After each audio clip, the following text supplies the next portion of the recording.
ಬೆಳಗ್ಗೆ ಬೇಗ ಎದ್ದು ಕ್ಯಾರೆಟ್ ಜ್ಯೂಸ್ ಕುಡಿದು ಬೀಟ್ರೂಟ್ ಜ್ಯೂಸ್ ಅದು ಕುಡಿದು ನಾನು ಸೀದಾ ಹೊರಟಿದ್ದು ಎಲ್ಲಿ ಗೊತ್ತಾ, ಎಲ್ಲಿಗೆ ಅಂತ ಆಮೇಲೆ ಹೇಳ್ತೀನಿ. ಹೊರಗೆ ಜಾಸ್ತಿ ಬಿಸ್ಲಿತ್ತು ಅಂತ ನಾನು ಈ ತರ ವೇಲ್ ಹಾಕೊಂಡಿದ್ದೆ. ನಾ ಏನೋ ಹೇಳಕ್ ಬಂದಿದ್ದು ನೋಡಿ, ಏನೋ ಒಳ್ಳೆ ರೀತಿ ಕಾಂಪ್ಲಿಮೆಂಟ್ ಕೊಡ್ತಿದ್ದಾನೆ ಅಂತ ಅಂದ್ರೆ ಅವನಂದ ಒಳ್ಳೆ ಸ್ವಾಮೀಜಿ ತರ ಕಾಣಿಸ್ತಿದ್ಯಾ ಅಂತ. ಏನ್ ಮಾತಾಡ್ತಾರ್ರಿ ಯಾವನ್ರಿ ಅವನು? ಈ ಮಾತು ಕೇಳಿ ನನ್ನ ಮನಸ್ಸಿಗೆ ಸಿಕ್ಕಾಪಟ್ಟೆ ಬೇಜಾರಾಯ್ತು. ಆದ್ರೂ ಏನ್ ಮಾಡಕ್ಕಾಗಲ್ಲ ಅಂತ ಸೀದಾ ಹೊರಟೆ. ಎಲ್ಲಿಗೆ ಅಂತನಾ, ಚಿಕನ್ ಶಾಪಿಗೆ. ಇನ್ನೆಲ್ಲಿಗೆ, ನಾನು ಚಿಕನ್ ತಿಂದು 3 ವೀಕ್ಸ್ ಮೇಲೆ ಆಗಿತ್ತು. ಹಾಗಾಗಿ ನಾನು ಸಿಕ್ಕಾಪಟ್ಟೆ ಜೋಶಲ್ಲಿದ್ದೆ.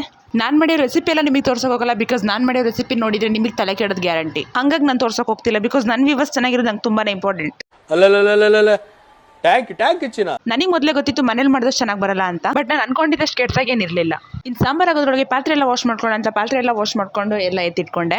ಇನ್ನು ಸಾಂಬಾರ್ಗೆ ಹಾಕಿ ಫೈನಲ್ ಆಗಿ ಒಂದೇ ಇದ್ದಿದ್ದು ಏನು ಹೇಳಿ, ಅದು ಕೊತ್ತಂಬರಿ ಸೊಪ್ಪು. ಅದನ್ನ ಕೂಡ ಹಾಕಿ ಹಂಗೆ ಒಂದು ಪೋಸ್ ಕೊಟ್ಟು ನಾನು ಊಟಕ್ಕೆ ರೆಡಿ ಆದೆ. ಎವ್ರಿ ಟೈಮ್ ಬಿರಿಯಾನಿನೇ ತಿಂದು ಸಿಕ್ಕಾಪಟ್ಟೆ ಬೇಜಾರಾಗಿತ್ತು ಅಂತ ಈ ಸತಿ ಚಿಕನ್ ಸಾಂಬಾರ್ ಮಾಡಿ ಕೋಳಿ ರೊಟ್ಟಿ ತಂದ್ಕೊಂಡಿದ್ವಿ. ಇದು ಸಿಕ್ಕಾಪಟ್ಟೆ ಚೆನ್ನಾಗಿ ಅನಿಸ್ತು ನನಗೆ. ಊಟ ಎಲ್ಲ ಮುಗಿಸ್ಕೊಂಡು ಇಷ್ಟು ಶೇಂಗಾ ಬೀಜ ಬಿಡಿಸಿ ನನಗಂತೂ ಸಿಕ್ಕಾಪಟ್ಟೆ ಸುಸ್ತಾಗಿತ್ತು. ಹಾಗಾಗಿ ನಾನು ಸ್ವಲ್ಪ ಹೊತ್ತು ಮಲ್ಕೊಂಡೆ. ಮಲ್ಗೆದ್ ನೋಡ್ಬೇಕಾದ್ರೆ ಮಳೆ ಬರಂಗೆ ಆಗ್ಬಿಟ್ಟಿತ್ತು. ಈ ಬೆಂಗಳೂರಲ್ಲಿ ಯಾವಾಗಲೂ ಮಳೆ ಬರಂಗೆ ಆಗುತ್ತಷ್ಟೇ, ಮಳೆ ಮಾತ್ರ ಬರಲ್ಲ. ಅದು ಬರುತ್ತೋ ಬಿಡುತ್ತೋ ನನಗಂತೂ ಗೊತ್ತಿಲ್ಲ. ಆದ್ರೆ ನಾವು ಹಾಕಿರೋ ಬಟ್ಟೆ ಅಂತ ತೆಗಿಲೇಬೇಕಲ್ಲ ಅಂತ ಸೀದಾ ಬಟ್ಟೆ ತಗೊಳ್ಳೋಣ ಅಂತ ಬಂದೆ. ಹಾಗೆ ಒಂದು ವ್ಯೂ ಕ್ಯಾಪ್ಚರ್ ಮಾಡಿ ಒಂದು 2-3 ಬಟ್ಟೆ ಐರನ್ ಗಿತ್ತು ಅಂತ ಹೇಳಿ ಐರನ್ ಮಾಡ್ಕೊಳ್ಳೋಣ ಅಂತ ಬಂದೆ. ಐರನ್ ಮಾಡಕ್ಕೆ ಇಟ್ಟಿರೋ ಸ್ಟೂಲ್ ನೋಡಿ ನೀವು ಯಾರು ನಗಾಡ್ಬೇಡಿ, ಬಿಕಾಸ್ ನಂಗೆ ಒಳಗಿಂದ ಟೇಬಲ್ ಅಂತ ಎತ್ಕೊ ಬರಕ್ಕಾಗಲ್ಲ. ಅಂಡ್ ಅಲ್ಲೇ ಹಾಕಿ ಐರನ್ ಮಾಡೋಣ ಅಂದ್ರೆ ಅಲ್ಲಿ ಸ್ವಿಚ್ ಕೂಡ ಇಲ್ಲ. ಹಿಂಗೋ ಅರಸಾಹಸಪಟ್ಟು ಐರನ್ ಎಲ್ಲ ಮುಗಿಸ್ತೆ. ಇನ್ನ ಸ್ಟೂಲಲ್ಲಿ ಐರನ್ ಮಾಡಿ ಮುಗಿಸ್ಬೇಕಾದ್ರೆ ನಂಗಂತೂ ಸಿಕ್ಕಾಪಟ್ಟೆ ಸುಸ್ತಾಯ್ತು. ಇನ್ನು ನಾನು ಉಸಿರು ಬಿಡ್ತಿದ್ದು ನೋಡೇ ನಿಮಗೆ ಗೊತ್ತಾಗುತ್ತೆ ನಂಗೆ ಎಷ್ಟು ಸುಸ್ತಾಗಿದೆ ಅಂತ ಹೇಳಿ. ಇನ್ನು ಈ ವಿಡಿಯೋನ ಇಲ್ಲಿಗೆ ಎಂಡ್ ಮಾಡ್ತಾ ಇದ್ದೀನಿ. ಸಿಗು ಬಾಯ್.